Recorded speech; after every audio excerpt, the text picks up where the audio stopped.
Ho ho ho, nous voilà déjà au mois de décembre, et qui dit mois de décembre, dit fin d'année. Qui dit fin d'année, dit repas enflammé, mais qui dit repas enflammé, dit qu'on n'est pas dans la mouise pour trouver des idées de recettes pour que tout le monde soit content, qu'on ne passe pas 36 heures en cuisine, que ce soit pas le même plat que l'année dernière, et que tout le monde parle de vos performances à la rentrée. Bref, vous l'aurez compris, on va s'attaquer ensemble au repas de fête, et plus globalement, au menu de fête. Parce que c'est bien beau de trouver une idée de plat, mais il faut aussi trouver une entrée, un amuse-bouche et un dessert qui fasse le boulot aussi. Ne vous en faites pas, tout va bien se passer, j'ai la solution pour vous. Voici la première vidéo d'une jolie série.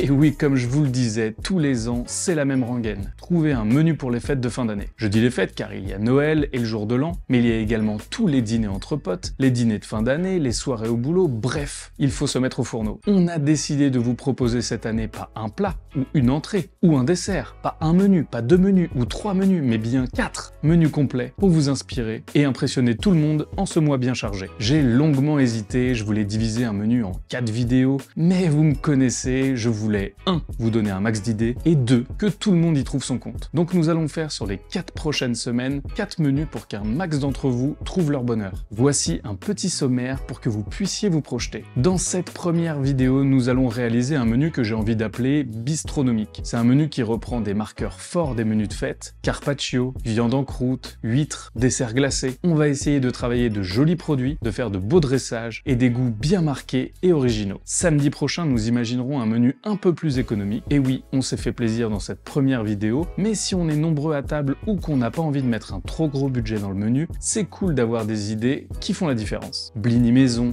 œuf parfait, ballotine de poulet farci, gratin dauphinois de l'espace et un riz au lait d'anthologie. La vidéo qui suivra sera 100% végétarienne. Et oui, vous allez voir, on peut se faire méga plaisir avec des plats très gourmands et qui plairont à tout le monde. Mont d'or au four, betterave fumée et pas n'importe comment. Vous n'êtes pas prêts. Un raviolo au cœur coulant et pour finir, une maxi tarte au citron meringuée. Pour la dernière vidéo, je garde le suspense, mais pour faire simple, le nom de code du menu, c'est craquage. Ça vous donne une bonne idée des produits et des plats de fou qu'on a imaginés. Ah, ça donne faim, non? Je le propose rarement en début de vidéo, mais je ne peux que vous conseiller de vous abonner et d'activer la cloche pour ne pas louper ces vidéos qui risquent d'être mémorables. Car ce qui est super avec cette série, c'est que vous pourrez suivre à la lettre les menus, mais aussi piocher dans chacune des vidéos pour imaginer le menu de vos rêves. Bon, j'arrête de bavarder, on va commencer, mais juste avant, je tenais à vous préciser que vous pourrez retrouver quelques recettes de ces vidéos dans mon livre de cuisine qui est sorti il y a tout juste un an. Joyeux anniversaire!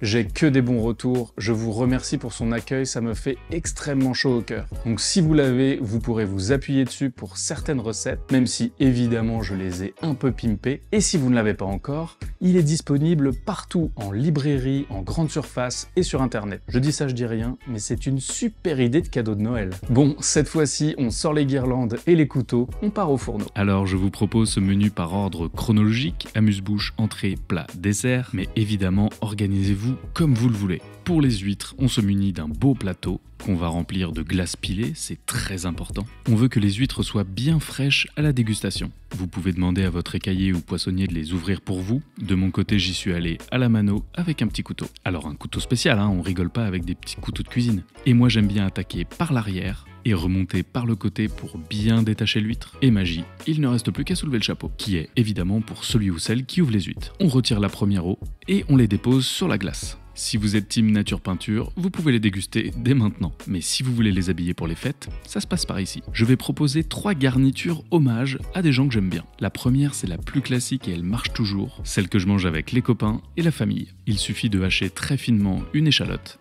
on débarrasse dans un petit récipient et on vient couvrir avec un bon vinaigre de vin rouge. On va saler très légèrement, en revanche on va poivrer généreusement. Et voilà, c'est déjà prêt. Une petite sauce minute qui va venir électriser notre huître. On peut laisser la sauce directement dans le récipient et sur la glace, ou garnir les huîtres au dernier moment. Cette deuxième idée, je l'ai découverte sur le compte de Shirley et Mathieu, plus connu sous le nom The Social Food, sur Instagram. Ce n'est pas exactement leur recette, mais j'adore l'idée de la betterave crue râpée. Son côté terreux va parfaitement se marier avec le goût iodé de l'huître. Pour la petite vinaigrette, j'ai ajouté du citron sudachi, mais ça fonctionne très bien avec de la clémentine par exemple, ou du citron vert, comme vous voulez.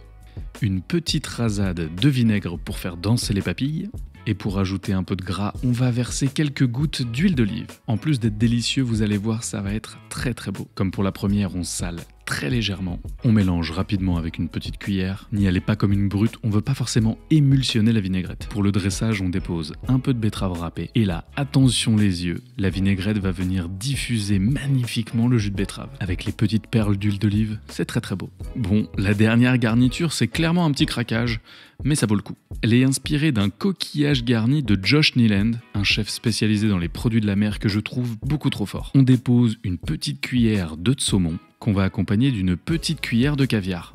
Oui, clairement, c'est l'huître un peu bonus. Après, il est évidemment facultatif, mais pour l'huître qu'on veut dresser, ça a sa petite importance. On a les œufs de saumon, le caviar, il ne manque plus que le citron caviar. Ces petites billes vont parfaitement se marier avec les œufs de saumon et le caviar, à la fois visuellement, vous l'aurez compris, et gustativement, ça va contrebalancer le reste de la garniture, c'est complètement fou. Je vous préviens, attention, c'est un aller-retour direct pour l'océan.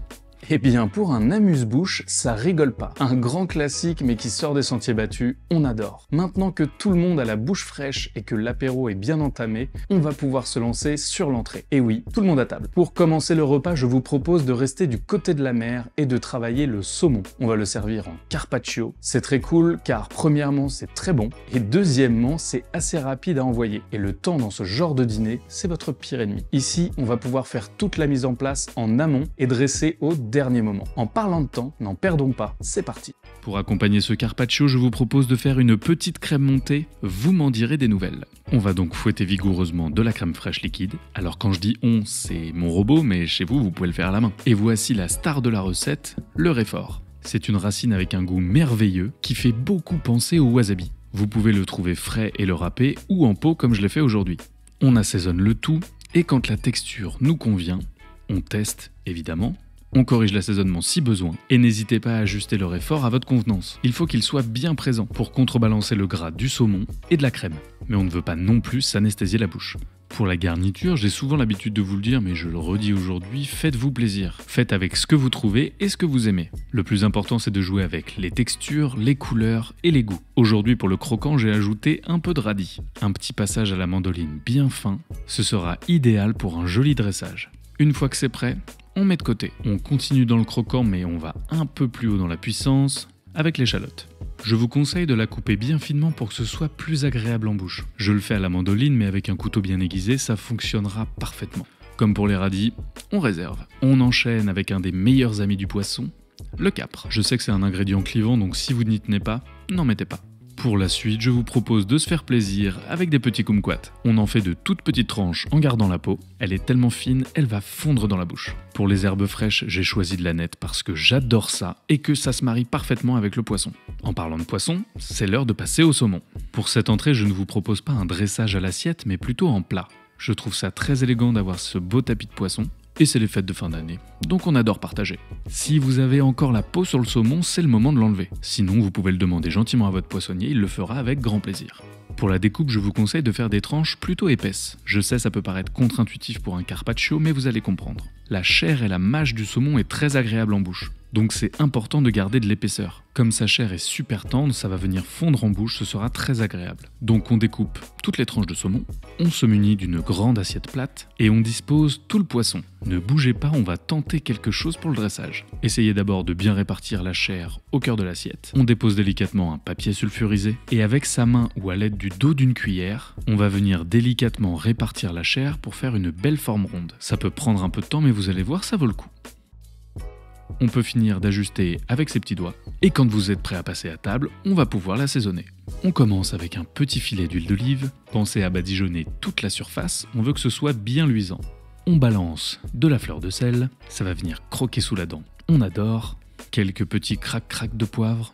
On sort notre crème montée du frigo et on vient déposer de jolis petits points sur le carpaccio. Une farandole d'échalotes. Soyez généreux, je vous rappelle qu'on n'est pas tout seul sur ce plat. Il en faut pour tout le monde. Quelques rondelles de radis, nos tranches de kumquat. Vous pouvez créer un peu de volume en les déposant sur la crème. On répartit les capres et on vient finir de décorer avec des jolies branches d'aneth. ou de la ciboulette si vous n'en avez pas sous la main. Vous me connaissez, un peu de piment d'Espelette. Et au tout dernier moment, on peut ajouter un peu de citron. Et voici un carpaccio très joli avec beaucoup d'arômes et de saveurs qui ne vous prendra pas trop de temps, mais dont vos invités se souviendront pendant bien longtemps. Ah, c'est frais, léger, c'est bon, c'est coloré, que demande le peuple? Pour le plat principal, on va s'attaquer à un monument, que dis-je, une légende, le bœuf Wellington. Un filet de bœuf en croûte avec une duxelle de champignons, miam miam miam. On est tout de suite un peu moins light que sur l'entrée, c'est pour cela que je vous propose de l'accompagner d'une purée de céleri très onctueuse qui fera office également de sauce pour faire glisser cette petite merveille. Ça change de la purée de pommes de terre et surtout on peut la faire au mixeur. Un gain de temps pas négligeable. Let's go, allons-y. Je vous propose de commencer par la duxelle de champignons. On va commencer par préparer une échalote. Je la découpe grossièrement, mais ne vous en faites pas, vous allez comprendre. On enchaîne avec une ou deux gousses d'ail en fonction de leur taille. Même idée, on retire la peau et on va les couper grossièrement. Ne bougez pas, voici l'explication. On les dépose dans un robot. Et oui, si vous me suivez depuis quelques temps, vous commencez à comprendre que je suis une petite feignasse. Alors attention, on ne veut pas faire de la soupe d'échalote, donc on donne de petites impulsions avec le bouton pulse. Pour les champignons, j'ai fait mi-pleurote, mi-champignon de Paris. Mais vous pouvez faire 100% champignons de Paris sans problème. Vous pouvez les hacher menus au couteau, ou comme pour les échalotes et l'ail, donner des petits coups au robot. Attention aux pleurotes, c'est comme pour les échalotes, on donne des petites impulsions. Une fois que c'est bien haché, on réserve, et on va pouvoir passer aux champignons de Paris. Je vous conseille au préalable de les découper grossièrement. Ce sera beaucoup plus simple pour le robot. Et si vous êtes toujours au couteau, coupez-les au même calibre que les pleurotes pour faciliter la cuisson. Bzz, bzz, bzz. Quelques impulsions et on réserve. Tous les ingrédients pour la duxelle sont prêts, on va pouvoir se mettre sur la viande.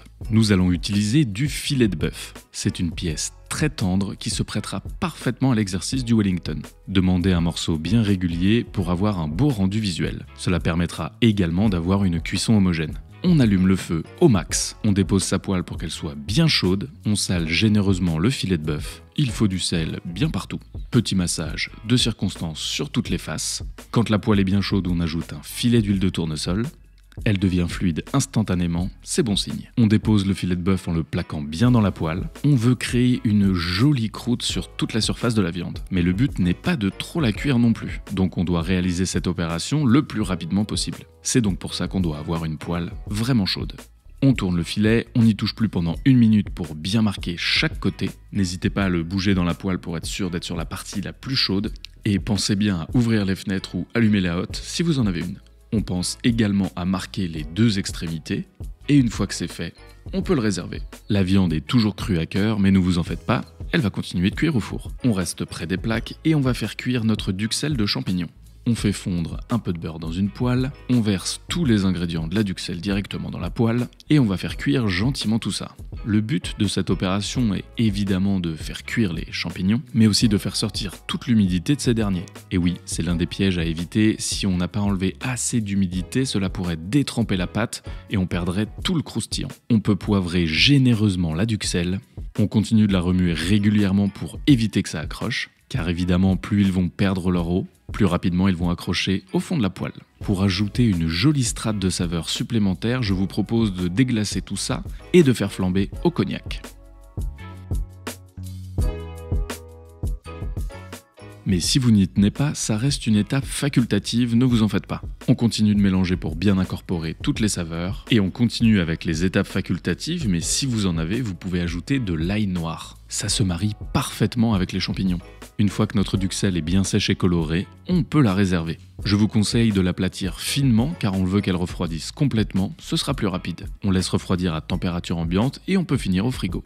On enchaîne avec les crêpes. Alors non, on n'est pas déjà à l'étape du dessert, on a besoin de crêpes pour ce Wellington, vous allez voir. Rassurez-vous, on va pas non plus faire une galette complète, mais toujours dans ce souci de conserver l'humidité au cœur du Wellington, on va ajouter une couche de crêpes juste avant la pâte feuilletée pour garantir un maximum de croustillant. Pour l'appareil à crêpes, on fait très simple, œufs, lait, farine avec un peu de sel, et on mélange vigoureusement au fouet pour éviter d'avoir des grumeaux. Idéalement, on laisse reposer la pâte un petit peu, et on peut ensuite partir en cuisson. On dépose de la matière grasse dans la poêle et quand elle est bien chaude, on va pouvoir verser l'appareil à crêpes. Attention, on ne veut pas des pancakes, il faut que les crêpes soient bien fines. On veut vraiment qu'elles se fondent dans le décor de ce bœuf Wellington et pas forcément rajouter une mâche supplémentaire. Les crêpes, ça va très vite donc on reste pas loin et quand elle est cuite d'un côté, on la retourne. Vous pouvez vous entraîner un peu pour la chandeleur qui n'est pas très loin. Hop, petit coup de poignet. On cuit toutes les crêpes et on peut les mettre de côté. Tous nos ingrédients sont prêts, on va pouvoir se mettre sur le montage du Wellington. On va commencer par bien sécher notre viande qui a refroidi, c'est très important. C'est le deuxième gros piège à éviter dans cette recette, il faut que tous les ingrédients soient froids. On badigeonne généreusement le bœuf avec de la moutarde à l'ancienne, ou de la moutarde classique, ça fonctionne très bien également. On pense bien à le retourner délicatement pour répéter l'opération sur toutes les faces. Munissez-vous ensuite de jambon cru. Il doit être ni trop fin, ni trop épais. On dépose un morceau de film alimentaire sur notre plan de travail. Soyez minutieux, on ne veut pas complètement l'emmêler. Et on va déposer dessus notre couche de jambon. Mes tranches étaient déjà parfaitement rangées, mais si ce n'est pas le cas, à vous de les déposer parfaitement. Elles doivent se chevaucher légèrement. On étale dessus la duxelle de champignons bien froide. Avec une petite spatule, c'est très pratique. Il faut recouvrir toute la surface du jambon. Prenez votre temps sur toutes ces étapes, c'est important, car plus vous serez précis maintenant, plus ce sera facile de faire un joli montage à la fin. C'est l'heure d'ajouter le filet de bœuf moutardé. Et maintenant on prend une grande respiration et on va rouler tout ça. Il faut que ce soit bien serré et idéalement que les tranches de jambon se rejoignent aux extrémités. On utilise nos mains pour bien façonner un boudin régulier. On peut plaquer le jambon pour recouvrir les extrémités du filet, tout en gardant le film alimentaire à l'extérieur. On ne doit pas l'enrouler dans le boudin. On plaque bien le film, on maintient les deux extrémités en main et on le fait rouler comme ceci. Vous allez voir, c'est très satisfaisant à faire. Cela va permettre de bien serrer le Wellington. On peut ajouter un deuxième film histoire d'être sûr qu'il soit bien hermétique. Et on répète l'opération en maintenant les extrémités et en le faisant rouler sur lui-même.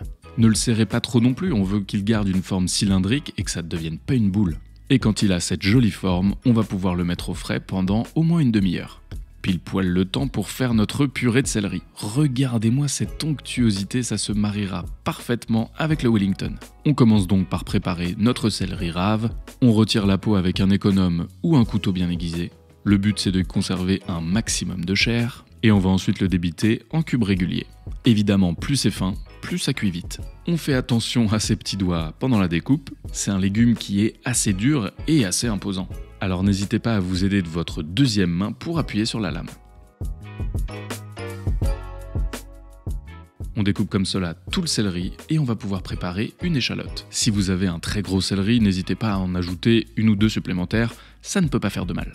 On la coupe grossièrement, on fait de même avec une ou deux gousses d'ail, ça dépend de la taille de vos gousses d'ail mais aussi de celle de votre céleri. Et quand tout est prêt, on va pouvoir passer en cuisson. Dans une casserole ou une poêle assez haute, on va faire revenir l'ail et l'échalote dans du beurre. Et on ajoute directement notre céleri à tout ça, en essayant évidemment de bien viser la poêle. On sale généreusement et on verse un bon litre de lait entier. Comme on est des petits gourmands, je vous propose d'ajouter également un peu de crème. Le but c'est de couvrir un maximum le céleri, donc si vous ne tenez pas à la crème, vous pouvez ajouter un peu d'eau. On couvre et on laisse bouillir tranquillement. Retournons à notre Wellington. On sort la pâte feuilletée au dernier moment, elle doit être bien fraîche. On dépose notre fine couche de crêpes, qui doivent être froides également, 3 ou 4 en fonction de la taille de votre filet. On déballe le filet enroulé dans le jambon, en faisant bien attention de ne pas tout casser. Et on va venir le déposer sur la pâte. Soyez malin et disposez-le pour que la base du Wellington rejoigne la base de la pâte feuilletée. Ce sera plus esthétique. On referme la pâte sur elle-même. Comme tout à l'heure, on va venir plaquer les extrémités. Un petit demi-tour, on refait la même chose de l'autre côté. Il faut que ce soit bien serré et qu'il n'y ait pas d'air à l'intérieur. Façonnez-le rapidement avec vos mains. On peut découper les extrémités s'il y a trop de pâte. Et c'est reparti pour un tour dans un film alimentaire. Ça va nous permettre de le rouler pour lui donner une belle forme et surtout de lui refaire un petit passage au frais pour être sûr qu'il soit bien pris.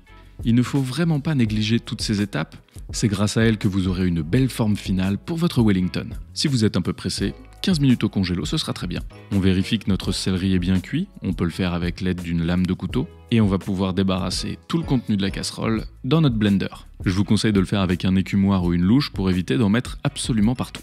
On dépose tout le céleri, évidemment on veut aussi le jus de cuisson. Petit conseil, commencez avec la moitié du liquide. Mieux vaut ne pas avoir assez de liquide que l'inverse. On pourra comme ça ajuster la texture par la suite. Quelques crac-crac de poivre et on mixe. On veut une texture bien fine, donc n'hésitez pas à le laisser quelques minutes. On ajuste la texture avec le liquide de cuisson et on finit avec du beurre.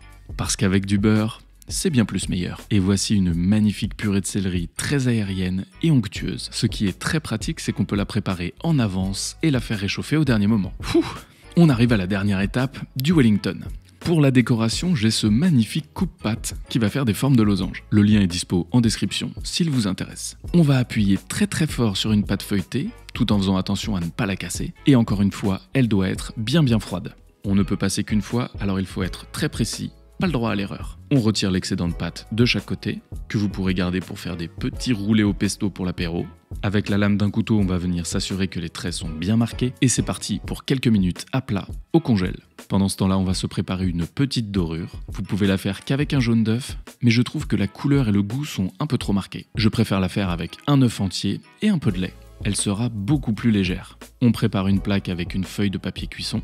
On sort notre bœuf Wellington, on le retire de son petit habit de papier film et on le dépose directement dans le petit plat pour aller au four. Son petit passage au froid a fait de l'effet, il est bien compact. On vient le badigeonner de dorure à l'aide d'un pinceau. Soyez minutieux, on en veut bien partout, mais pas trop non plus, on ne veut pas faire une omelette.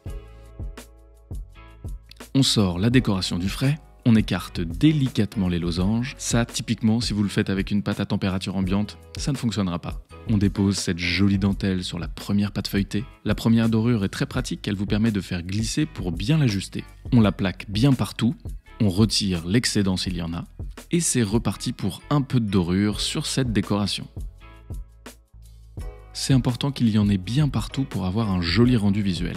Appliquez-vous, je vous jure ça vaut le coup. On peut maintenant ajouter de la fleur de sel, un peu de thym pour la déco si on le souhaite, et ça part au four à 200 pendant 25 à 30 minutes. Faites attention, ça dépend évidemment de la taille de votre filet de bœuf. Si vous avez la chance d'avoir une sonde, utilisez-la, ce sera plus simple pour connaître la cuisson à cœur. Jouez également avec la température de votre four en fin de cuisson pour obtenir cette belle coloration. Franchement, c'est pas magnifique ça ? Pour la découpe, utilisez un couteau à dents pour la pâte feuilletée, sinon vous risquez de tout casser. Et pour la viande, on repasse à un couteau de cuisine. On se rapproche dangereusement du moment de vérité. Oh waouh! On peut voir que la pâte est bien croustillante, cette généreuse couche de duxelles de champignons et une viande bien rouge et chaude à cœur. Ne bougez pas, on va se faire un petit dressage tout mignon. On se coupe une généreuse tranche de filet en croûte. Faites attention au feuilletage, il est quand même assez fragile. On dépose dans une assiette notre purée de céleri bien chaude. Voilà, comme ça. Et il ne reste plus qu'à disposer à cheval dessus notre Wellington. Pour un peu de couleur et de fraîcheur, je vous conseille de ciseler de la ciboulette, un tout petit filet d'huile d'olive, un petit monticule de ciboulette bien fraîche. On s'assure que tous les invités sont bien à table. Et oui, on veut manger ça bien chaud, évidemment. Le croustillant du feuilletage, la tendreté de la viande et cette duxelle de champignons. Oh, c'est de toute beauté. On arrive gentiment au dessert.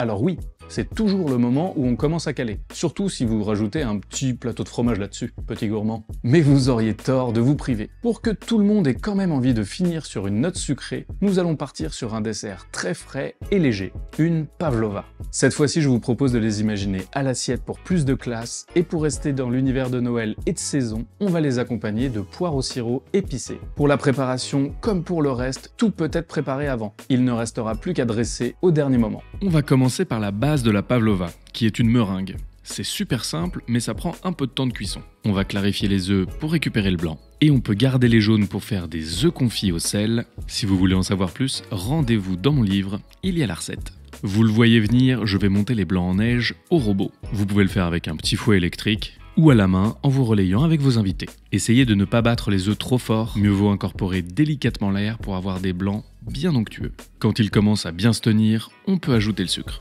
On peut augmenter un peu la vitesse pour bien serrer les blancs, et j'aime bien y ajouter également une cuillère à café de fécule de maïs. On peut sortir le fouet de la meringue, et quand on a ce joli petit bec qui se forme, c'est qu'on est bon. Pour confectionner les meringues, vous pouvez le faire directement à la cuillère, mais aujourd'hui, on va les former avec une poche à douille. Donc on débarrasse avec l'aide d'une maryse, dans une poche à douille ou un sac congélation, ça fonctionne également très bien. On tasse bien la meringue pour ne pas qu'il y ait de bulles d'air. On peut s'aider d'une spatule ou d'une petite planche comme ça par exemple. Soyez vigilants car s'il y a une bulle, ça risque de faire une petite explosion à la sortie et ça sera pas très beau. On ferme la poche, on découpe le bout avec des ciseaux et on va former des jolis petits nids tout ronds sur notre feuille en silicone ou sur du papier cuisson. Faites-vous plaisir sur la forme, si vous voulez faire des petits hippopotames, ce sera parfait. On forme bien le petit puits avec le dos de la cuillère, ce sera très pratique pour y glisser notre garniture. Et c'est maintenant parti pour 1h15 à 115 degrés. On peut s'attaquer à notre garniture. Nous allons faire des poires au sirop express avec des petites saveurs de fin d'année. On épluche les poires, on les coupe en deux, on enlève les pépins, essayez de garder un maximum de chair. Avec cette petite cuillère à billes, c'est très pratique. On va maintenant couper les poires en petits cubes. Vous pouvez les laisser également en gros quartiers et imaginer un dressage un peu différent mais tout aussi sympa. Le fait de les couper plus finement va permettre au sirop de s'imbiber beaucoup plus rapidement et donc d'éviter de les préparer la veille. En parlant de sirop, c'est l'heure de le lancer. Super simple, on fait un 50-50, autant de sucre que d'eau. Et on fait chauffer le tout tranquillement pour que le sucre se dissolve. Pour l'aromatiser, on ajoute un grand zeste de citron. Très satisfaisant à faire, faut que je fasse un vœu. Et après, on se fait plaisir avec un bâton de cannelle, une badiane, de la vanille. Pour la vanille, prenez le reste des gousses qui ont servi pour la crème montée. Ça arrive juste après. Et quand le sucre est totalement dissous, on peut ajouter les poires. On les laisse chauffer une petite minute ou deux. Il faut surtout pas que ça devienne de la purée, mais qu'elle reste bien tendre. Et on débarrasse le tout, fruits et sirop, dans un récipient qu'on va pouvoir mettre au frais pendant au moins 2 heures. Comme c'est le dessert, même si vous le préparez juste avant de manger, ce sera parfait. Les meringues sont cuites, on les laisse refroidir à température ambiante. On peut maintenant faire une petite crème montée minute. C'est super simple, il suffit de fouetter vigoureusement de la crème liquide, d'y ajouter les graines de vanille dont je vous parlais tout à l'heure pour le sirop, et une cuillère à soupe de sucre. Pour ce dessert, on n'a vraiment pas besoin qu'elle soit trop sucrée. On arrête de mélanger quand la texture est bien dense. Évitez de fouetter trop longtemps, sinon vous allez faire du beurre. Si vous avez l'habitude de manger de la chantilly toute prête, je peux vous jurer que quand vous aurez goûté celle-ci, ce sera difficile de revenir en arrière. Et le petit test pour faire rigoler vos petits cousins à table ? On retourne le bol pour vérifier qu'elle est bien prise. J'étais pas loin du drame. J'avais envie d'ajouter un peu de croquant à ce dessert, donc on va concasser des noisettes. Vous pouvez également le faire avec des amandes ou des amandes effilées, ce sera très bon également. On peut ensuite débarrasser la crème montée dans une poche à douille. Comme pour la meringue, vous pouvez très bien le faire à la cuillère. Et imaginez un joli dressage un peu brut, on adore. On tasse bien la crème dans la poche, toujours pour éviter les bulles d'air et l'explosion. Et j'ai l'honneur et le plaisir de vous annoncer que tous les ingrédients sont prêts pour préparer le dessert. Dans une petite assiette, on va venir déposer notre meringue. Elle est croustillante à l'extérieur avec un petit cœur moelleux à l'intérieur. Tout comme moi. On ajoute les petites poires au sirop, quelques petites noisettes concassées. La petite surprise dont je ne vous avais pas parlé, c'est la glace. Eh ben oui, on a dit que c'était un dessert super frais. Donc avec une cuillère à soupe bien chaude, on va venir faire une jolie petite quenelle qu'on dépose sur les poires. On coiffe le tout avec un peu de crème montée. On s'assure que tous les invités sont autour de la table car on ne veut pas que ça fonde. Et on se régale avec ce dessert frais, croustillant, moelleux, croquant. Waouh! C'est officiellement la vidéo la plus longue de ma chaîne YouTube. J'ai adoré réaliser cet épisode, j'espère que vous aurez pris autant de plaisir à le regarder. Si c'est le cas, n'hésitez pas à envoyer la vidéo du menu à un maximum de monde et surtout à vos proches avec qui vous voulez le partager. N'oubliez pas de vous abonner pour ne pas louper les prochains menus et toutes les prochaines recettes. Si vous avez des questions, lâchez-vous dans les commentaires, je les lis tous et je réponds à un maximum d'entre vous. Quel que soit le moment où vous regardez cette vidéo, je vous souhaite de très belles fêtes de fin d'année et plein de bonheur sur vous. À la semaine prochaine pour le deuxième menu. C'était Hugo, vous êtes toujours sur Woogies. Bon appétit, ciao!